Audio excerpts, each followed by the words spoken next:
नमस्कार दोस्तों, स्वागत है आप सभी का आपके अपने YouTube चैनल DLED एजुकेशन में। दोस्तों, आज की वीडियो में हम जानेंगे विकास क्या है, विकास से जुड़ी कुछ महत्वपूर्ण बातें और इसके शाब्दिक अर्थ के बारे में। दोस्तों, ये साइकोलॉजी का बहुत ही महत्वपूर्ण टॉपिक है। इसके question UP TET, C TET और आपके BLED और DLED के एग्ज़ाम्स में भी अक्सर पूछे जाते रहे हैं। विकास को समझने के लिए विकास के पक्षों को जानना बहुत ज़रूरी है।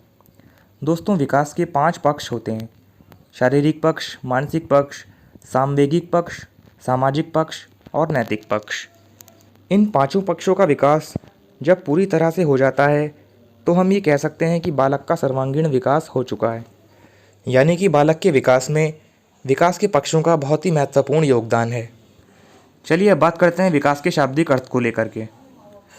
दोस्तों, विकास 2 प्रकार से होता है, परिमाणात्मक और गुणात्मक। दोस्तों, परिमाणात्मक विकास का अर्थ वृद्धि से होता है, यानी ग्रोथ। ग्रोथ हमारे विकास की वह प्रक्रिया होती है जो दिखाई देती है या फिर जिसका मापन किया जा सकता है, उसे ग्रोथ यानी वृद्धि कहते हैं। दोस्तों, जैसे बालक का बड़ा होना, उसकी बॉडी की वेट और हाइट में अंतर आना, यही सब वृद्धि के लक्षण होते हैं।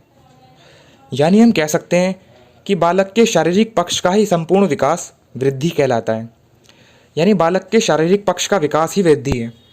दोस्तों, वृद्धि एक उम्र तक आते आते रुक जाती है। यानी हम कह सकते हैं कि वृद्धि जीवन पर्यंत चलने वाली प्रक्रिया नहीं है, जबकि विकास जीवन से लेकर जन्म से लेकर मृत्यु तक चलने वाली प्रक्रिया होती है। इसलिए विकास को हम जीवन पर्यंत चलने वाली प्रक्रिया कहते हैं।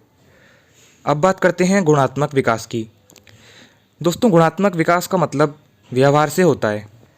यानी विकास की वह प्रक्रिया जिसको देखा नहीं जा सकता और जिसका मापन भी नहीं किया जा सकता, उसे ही विकास यानी डेवलपमेंट कहते हैं।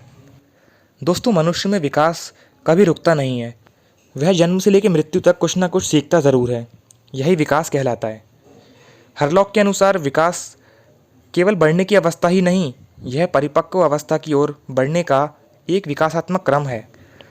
प्रसिद्ध मनोवैज्ञानिक जेम्स ड्रेवर के अनुसार विकास प्राणी में एक प्रगतिशील परिवर्तन है जो किसी निश्चित लक्ष्य की ओर लगातार निर्देशित होता रहता है।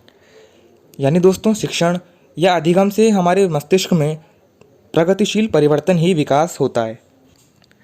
मुनरो के अनुसार विकास परिवर्तन की वह श्रृंखला है जिसमें बालक भ्रूणावस्था से लेकर प्रौढ़ावस्था तक गुजरता है।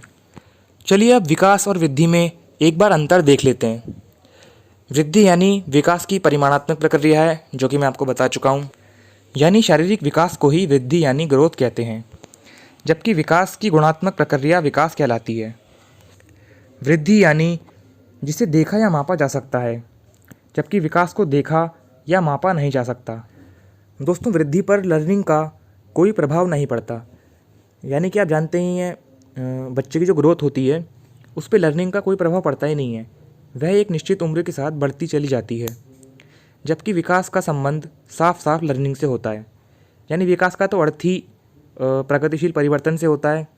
यानी जब हम कुछ नया सीखते हैं तो जब वह हमारे मस्तिष्क में स्थायी हो जाता है तो उसे ही विकास कहा जाता है।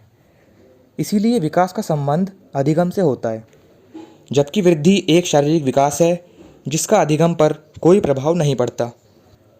सो दोस्तों, आज की वीडियो में हमने जाना विकास का शाब्दिक अर्थ क्या होता है, विकास और वृद्धि में अंतर और विकास के बारे में कुछ बहुत ही महत्वपूर्ण बातें। दोस्तों, यहाँ से सीटेट में भी एक आध नंबर का क्वेश्चन आपको मिल सकता है। वो आपसे विकास और वृद्धि में अंतर पूछ सकता है और अब आप आराम से विकास और वृद्धि के बीच का अंतर जान चुके हैं। सो दोस्तों, आज की वीडियो में सिर्फ इतना ही। अगली वीडियो में हम विकास के कुछ महत्वपूर्ण सिद्धांतों के बारे में चर्चा करेंगे।